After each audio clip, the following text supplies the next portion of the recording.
زمین کے گول ہونے کا نظریہ عربی سے لاطینی میں ترجمہ ہو کر 1410 میں یورپ میں شائع ہوا۔ اس کو پڑھ کر کولمبس نے اس نظریے سے واقفیت حاصل کی۔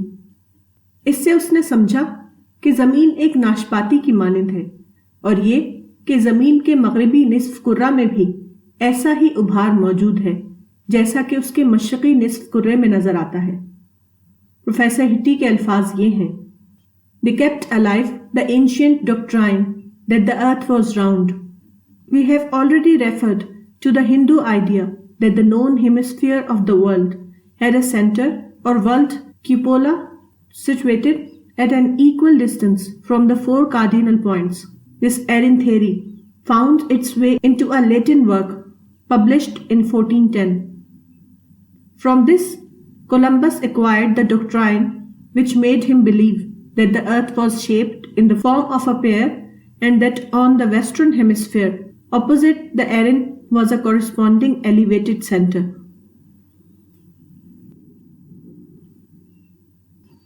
ہمیں کیا کرنا ہے؟ اب سوال یہ ہے کہ ہمیں کیا کرنا ہے؟ ماضی میں بلا شبہ مسلمانوں نے بہت بڑی بڑی سائنسی خدمات انجام دی تھی، مگر موجودہ زمانے میں مسلمان سائنس اور صنعت کے میدان میں تمام قوموں سے پیچھے ہو گئے ہیں۔ آج وہ اس حیثیت میں نہیں ہیں کہ خالص سائنسی اور صنعتی اعتبار سے اہل دنیا کے لیے نفع بخش بن سکیں۔ موجودہ زمانے کے مسلمانوں کا حال یہ ہے کہ وہ ابھی تک صنعتی دور یا انڈسٹریل ایج میں بھی داخل نہیں ہوئے، جبکہ بقیہ دنیا ایلون ٹافلر کے الفاظ میں مافوق صنعتی دور یا سپر انڈسٹریل ایج میں داخل ہو گئی ہے۔ Alvin Toffler, future shock, New York. مگر امت مسلمہ محفوظ آسمانی کتاب کی حامل ہے، اس نسبت سے وہ خود بھی ایک محفوظ امت ہے۔ اس محفوظیت کا ایک پہلو یہ بھی ہے کہ جہاں مواقع بظاہر ختم ہو جائیں وہاں بھی اس کے لیے ایک نیا موقع موجود رہتا ہے۔ خدا نے انسانیت کے لیے عام طور پر اور امت مسلمہ کے لیے خاص طور پر یہ فیصلہ کر دیا ہے کہ ہر ڈس ایڈوانٹیج کے ساتھ اس کے لیے ایک ایڈوانٹیج ہمیشہ موجود رہے۔ یہی وہ ابدی حقیقت ہے جو قرآن میں ان الفاظ میں بیان کی گئی ہے، فَإِنَّ مَعَ الْعُسْرِ يُسْرًا إِنَّ مَعَ الْعُسْرِ يُسْرًا، یعنی پس مشکل کے ساتھ آسانی ہے، بے شک مشکل کے ساتھ آسانی ہے۔ اللہ تعالیٰ کی یہ سنت موجودہ زمانے میں پوری طرح ظاہر ہو چکی ہے۔ سائنس اپنی ترقیوں کی انتہا پر پہنچ کر ایک ایسے سنگین مسئلے سے دوچار ہے جس کا خود اس کے پاس کوئی حل نہیں۔ نہ سائنسی طبقے سے باہر کوئی ایسا گروہ موجود ہے جو اس مسئلے کا حل اسے دے سکے۔ یہ صرف مسلمان ہیں جو محفوظ آسمانی کتاب کے حامل ہونے کی وجہ سے اس پوزیشن میں ہیں کہ سائنسی طبقے کو نیز پوری انسانیت کو اس مسئلے کے حل کا تحفہ پیش کر سکیں۔ اس معاملے کی نوعیت سمجھنے کے لیے یہاں میں انسائکلوپیڈیا بریٹینیکا کا ایک پیراگراف نقل کروں گا۔ اس کے تاریخ سائنس یا ہسٹری آف سائنس کے مقالہ نگار نے اس سلسلے میں لکھا ہے: Until recently, the history of science was a story of success. The triumphs of science represented a cumulative process of increasing knowledge and a sequence of victories over ignorance and superstition. And from science flowed a stream of inventions for the improvement of human life. The recent realization of deep moral problems within science of external forces and constraints on its development and of dangers in uncontrolled technological change has challenged historians to a critical reassessment of this earlier simple faith. ابھی حال تک science کی تاریخ کامیابیوں کی کہانی تھی۔ Science کی فتوحات میں یہ شمار ہوتا تھا کہ اس نے انسانی معلومات میں اضافہ کیا ہے اور جہالت اور توہم پرستی پر فتح حاصل کی ہے۔ سائنس سے ایجادات کا ایک سیلاب نکلا ہے جس نے انسانی زندگی کو بہتر بنایا ہے، مگر حال میں یہ حقیقت سامنے آئی ہے کہ سائنس گہرے اخلاقی سوالات سے دوچار ہے۔ بے قید ٹیکنالوجی کے خطرات کی وجہ سے اس کی ترقی پر روک لگانے کی باتیں کی جا رہی ہیں۔ یہ صورتحال مورخین کو چیلنج کر رہی ہے کہ وہ ان خیالات کا دوبارہ تنقیدی جائزہ لیں جو ابتدا میں سادہ طور پر قائم کر لیے گئے تھے۔ جدید دنیا کا یہی وہ خلا ہے جہاں مسلمان اپنے نفع بخش ہونے کا ثبوت دے سکتے ہیں اور اس طرح دوبارہ اپنے لیے سرفرازی کا وہ مقام حاصل کر سکتے ہیں جو انہوں نے دنیا میں کھو دیا ہے۔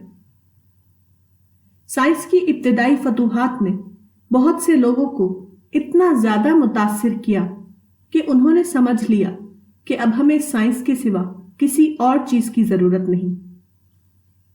سائنس ہماری تمام ضرورتوں کے لیے کافی ہے۔ اس سلسلے میں بے شمار کتابیں لکھی گئیں۔ جولین ہکسلے نے اس نقطۂ نظر کی نمائندگی کرتے ہوئے ایک کتاب شائع کی تھی جس کا نام تھا انسان تنہا کھڑا ہوتا ہے، مین اسٹینڈز الون۔ اس کے جواب میں کریسی موریسن نے ایک کتاب شائع کی جس کا نام بامعنی طور پر یہ تھا، انسان تنہا کھڑا نہیں ہو سکتا، man does not stand alone. 20ویں صدی کے نصف اول تک انسان کا یہ دعویٰ تھا کہ اس کی سائنس اس کے لیے کافی ہے، مگر اسی صدی کے نصف ثانی میں انسان کو اپنی رائے سے رجوع کرنا پڑا۔ اس سے پہلے جو بات کریسی موریسن جیسے چند مستثنی افراد کہتے تھے اب وہ عام طور پر لوگوں کی زبانوں سے کہی جا رہی ہے۔ یہی وہ حقیقت ہے جس کا اعتراف انسائکلوپیڈیا بریٹانیکا کے مذکورہ اقتباس میں کیا گیا ہے۔ جدید انسان کی ذہنی حالت کیا ہے؟ اس کا ایک نمونہ لارڈ برٹرینڈ رسل 1872 تا 1970 ہے۔ وہ انگلینڈ کے ایک دولت مند خاندان میں پیدا ہوا۔ اس نے اعلیٰ ترین تعلیم حاصل کی۔ اس کو نوبیل انعام ملا جو آج کی دنیا میں سب سے بڑا علمی اعزاز سمجھا جاتا ہے۔ اس نے مذہب کو چھوڑ دیا اور مادی سائنس میں سکون تلاش کرنے کی کوشش کی، مگر بھرپور عمر گزارنے کے باوجود اس کو وہ چیز نہیں ملی جس کو سکون کہا جاتا ہے۔ برٹرینڈ رسل کی طویل خود نوشت سوانح عمری کے آخر میں ہم اس کے ہاتھ سے یہ الفاظ لکھے ہوئے پاتے ہیں، The inner failure has made my mental life a perpetual battle۔ اندرونی ناکامی نے میری ذہنی زندگی کو ایک مستقل جنگ میں مبتلا رکھا۔ گیلیلیو اور سائنس۔ آپ سائنس کی تاریخ کی کسی کتاب میں گیلیلیو کا باب کھول کر دیکھیں تو وہاں آپ کو اس قسم کے الفاظ لکھے ہوئے ملیں گے کہ گیلیلیو نے مشاہدہ اور تجربہ اور ریاضی کو جس طرح استعمال کیا اس نے جدید سائنس کی بنیاد رکھنے میں مدد دی۔ His use of observation, experiment and mathematics helped lay foundation of modern science۔ Galileo کا خاص کارنامہ کیا ہے؟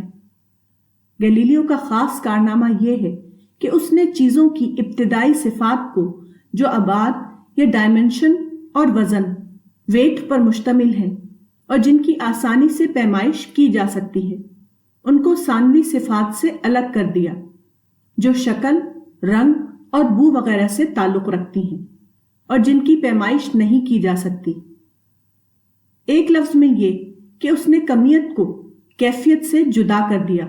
گیلیلیو کے اس فعل نے اس بات کو ممکن بنا دیا کہ آدمی میٹر کو استعمال کر سکے بغیر اس کے کہ اس نے میٹر کے بارے میں ضروری معلومات حاصل کی ہوں۔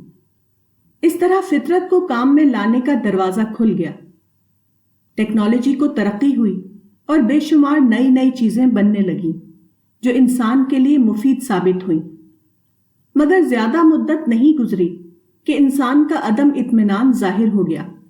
اس طرح فطرت کو کام میں لانے کا دروازہ کھل گیا، ٹیکنالوجی کو ترقی ہوئی اور بے شمار نئی نئی چیزیں بننے لگیں جو انسان کے لیے مفید ثابت ہوئیں، مگر زیادہ مدت نہیں گزری کہ انسان کا عدم اطمینان ظاہر ہو گیا۔ معلوم ہوا کہ اس معاملے میں سائنسدان یا انجینئر کا معاملہ اس جاہل بڑھئی سے کچھ بھی مختلف نہیں جو لکڑی کو کاٹ کر فرنیچر بناتا ہے، اگرچہ وہ لکڑی کی کیمسٹری کے بارے میں کچھ نہیں جانتا۔ بعد کی تحقیقات نے بتایا کہ گیلیلیو نے چیزوں کے جس ظاہری پہلو کو الگ کر کے اس کو سائنس کے مطالعے کا موضوع بنایا تھا، اس کے بارے میں بھی انسان کی معلومات حد درجے ناقص ہیں۔ انسان نہ صرف پھول کی خوشبو سے بے خبر ہے، بلکہ پھول کی کیمسٹری بھی بہت کم اس کے علم میں آتی ہے۔ ایک چیز جس کو متمدن دنیا کا انسان 300 سال تک علم سمجھتا رہا، وہ بھی آخر کار بے علمی ثابت ہوا۔ برٹرینڈ رسل نے اپنی خود نوشت سوانح عمری میں لکھا ہے، As is natural when one is trying to ignore a profound cause of unhappiness, I found impersonal reasons for gloom. I had been very full of personal misery in the early years of the century.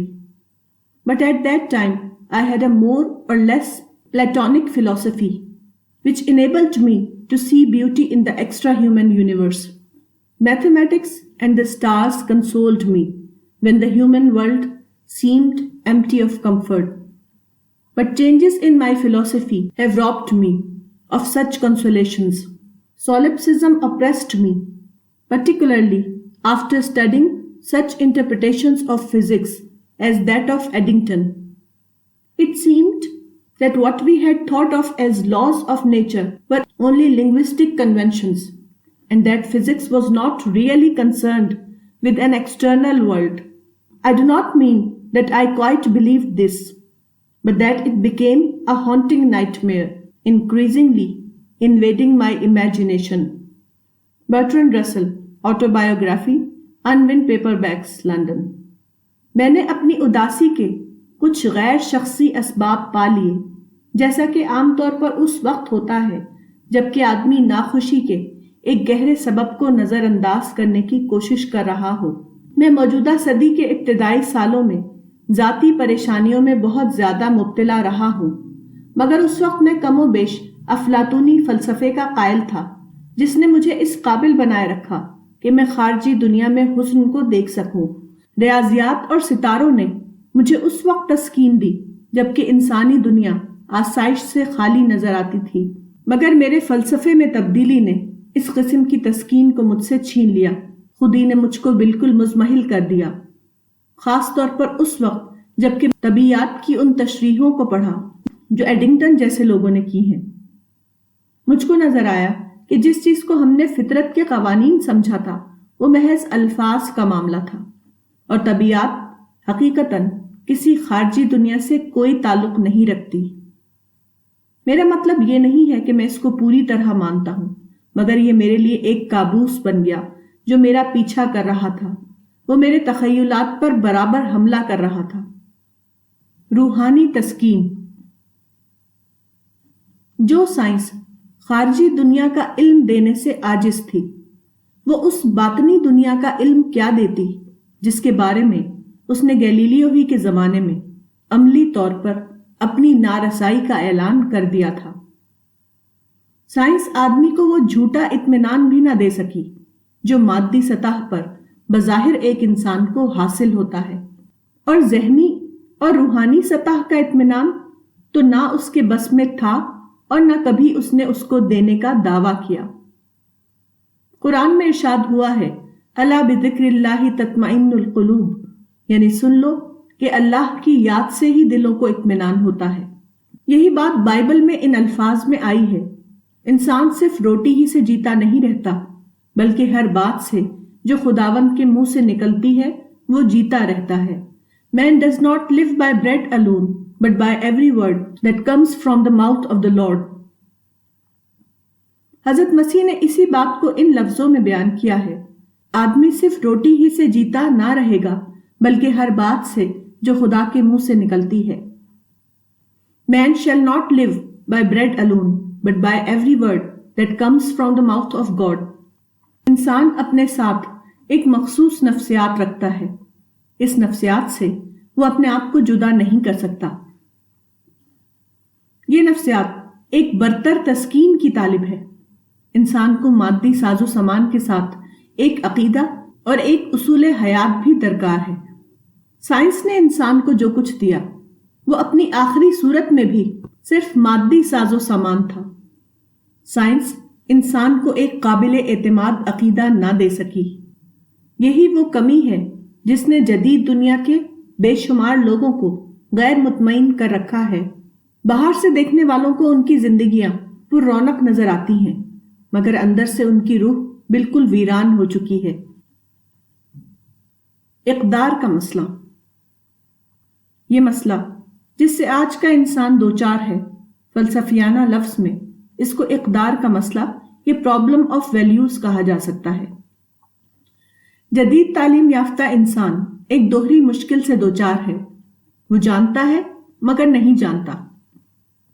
معلومات کے ڈھیر کے درمیان وہ محسوس کرتا ہے کہ وہ کم سے کم اس پوزیشن میں ہوتا جا رہا ہے کہ یہ فیصلہ کر سکے کہ کیا اچھا ہے اور کیا برا۔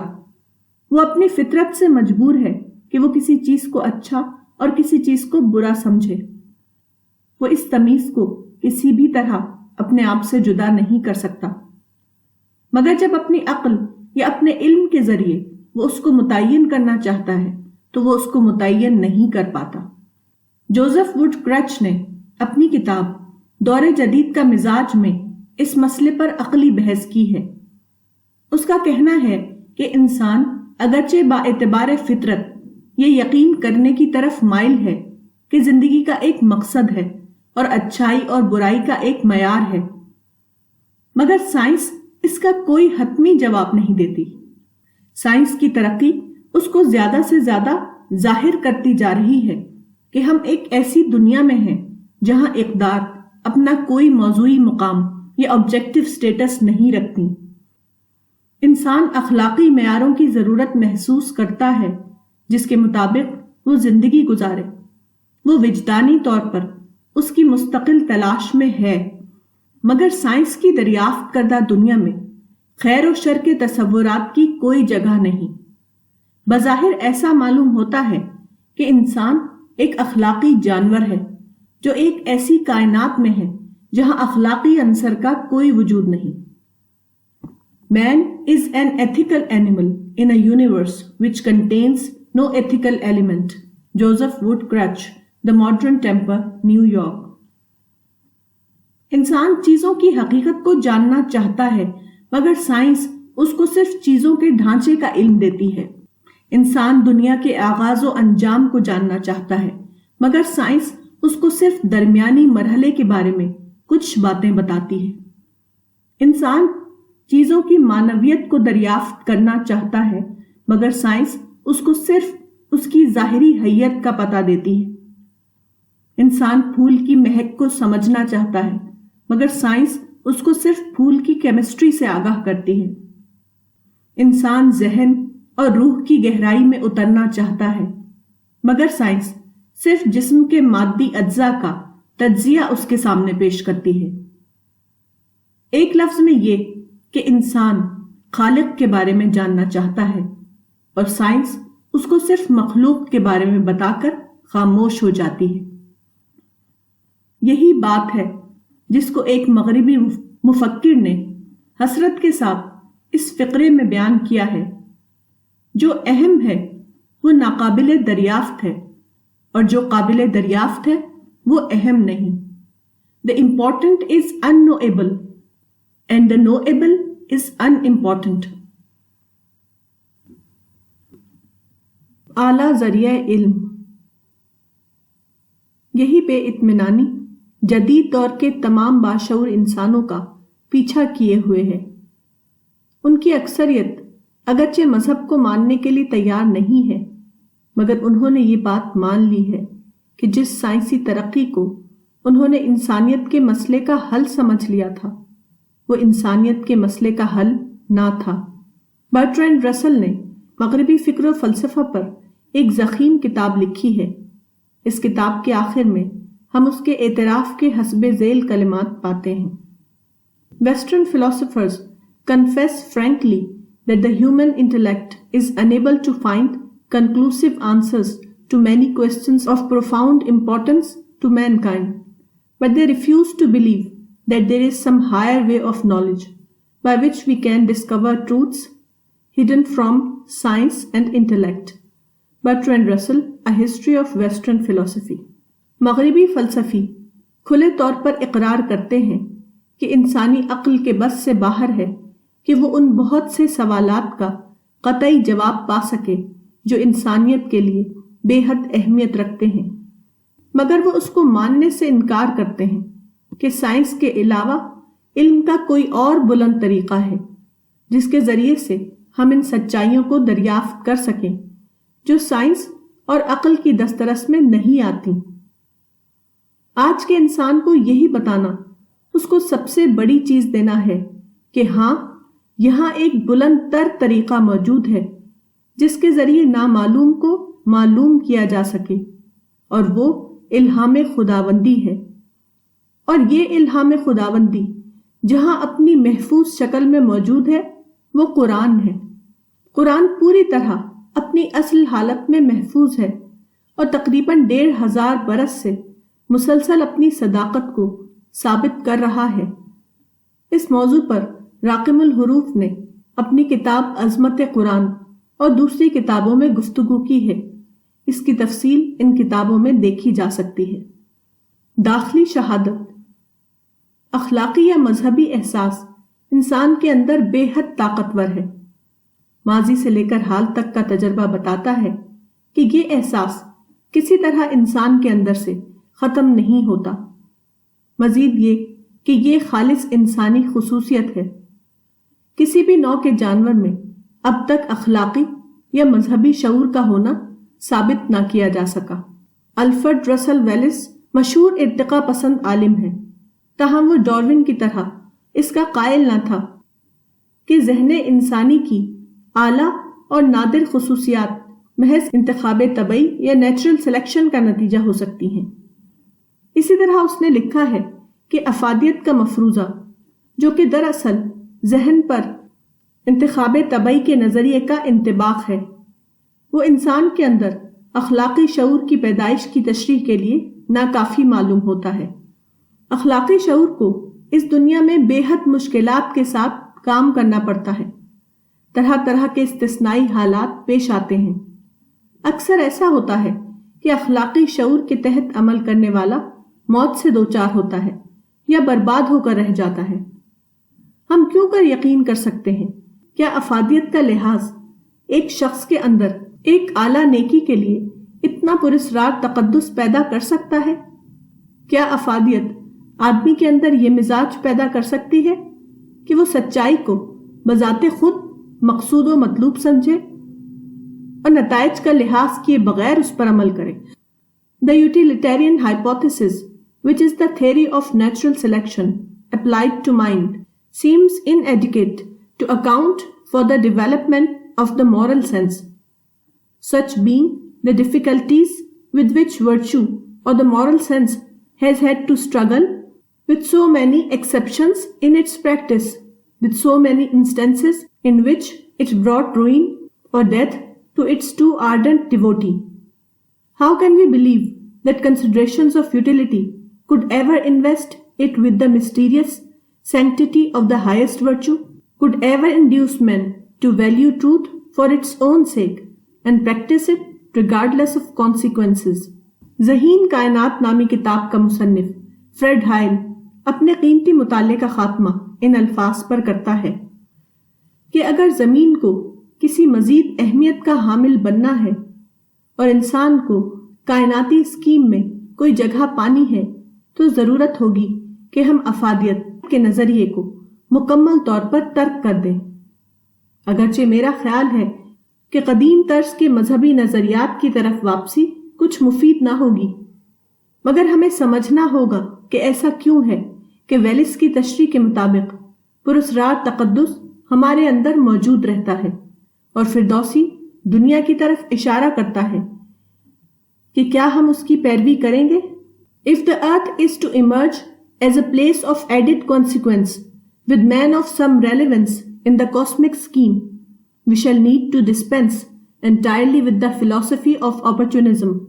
While it would be no advantage, I believe, to return to older religious concepts, we shall need to understand why it is that the mysterious sanctity described by Wallace persists within us, beckoning us Elysian fields if only we will follow. Fred Hoyle, The Intelligent Universe, Michael Joseph, London. حقیقت یہ ہے کہ مذہب انسان کی سرشت میں داخل ہے، وہ مذہب کے بغیر نہیں رہ سکتا۔ آج کا انسان بھی اتنا ہی زیادہ مذہب کا ضرورت مند ہے جتنا قدیم زمانے کا انسان تھا۔ مزید یہ کہ سائنس کی طرف سے مایوسی نے اس کو مزید شدت کے ساتھ مذہب کا مشتاق بنا دیا ہے۔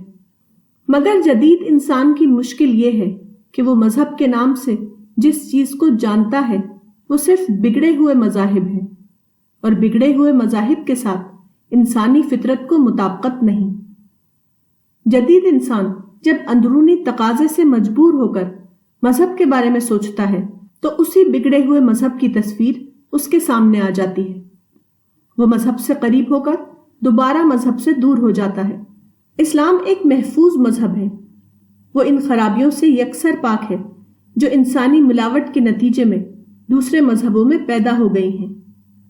انسان کی فطرت جس مذہب کو تلاش کر رہی ہے وہ حقیقتاً اسلام ہی ہے، مگر مسلمانوں کا حال یہ ہے کہ وہ اسلام کو اپنے خود ساختہ جھگڑوں کا عنوان بنائے ہوئے ہیں۔ انہوں نے اسلام کو دنیا کے سامنے پیش ہی نہیں کیا، اور اگر پیش کیا تو بگڑی ہوئی خود ساختہ صورت میں۔ یہی وجہ ہے کہ لوگوں کو اسلام اور دوسرے مذہبوں میں بظاہر کوئی فرق نظر نہیں آتا۔ اسلام کو اگر اس کی اصل صورت میں آج کے انسان کے سامنے پیش کر دیا جائے تو وہ یقیناً اس کو اپنی طلب کا جواب پائے گا اور اس کی طرف دوڑ پڑے گا۔ مسلمان سائنس کے میدان میں دوسروں سے پچھڑ گئے ہیں، مگر عقیدہ یا نظریہ حیات کے معاملے میں وہ آج بھی دوسروں سے آگے ہیں۔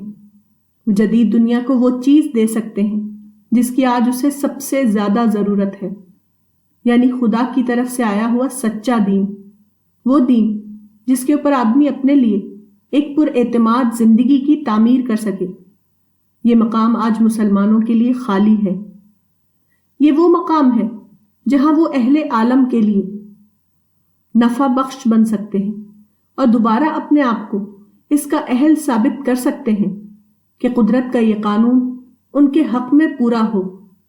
فَأَمَّا الزَّبَدُ فَيَذْهَبُ جُفَاءً وَأَمَّا مَا يَنْفَعُ النَّاسَ فَيَمْكُثُ فِي الْأَرْضِ، یعنی پس جھاگ تو سوکھ کر رہ جاتا ہے، اور جو چیز انسانوں کو نفع پہنچانے والی ہے وہ زمین میں ٹھہر جاتی ہے۔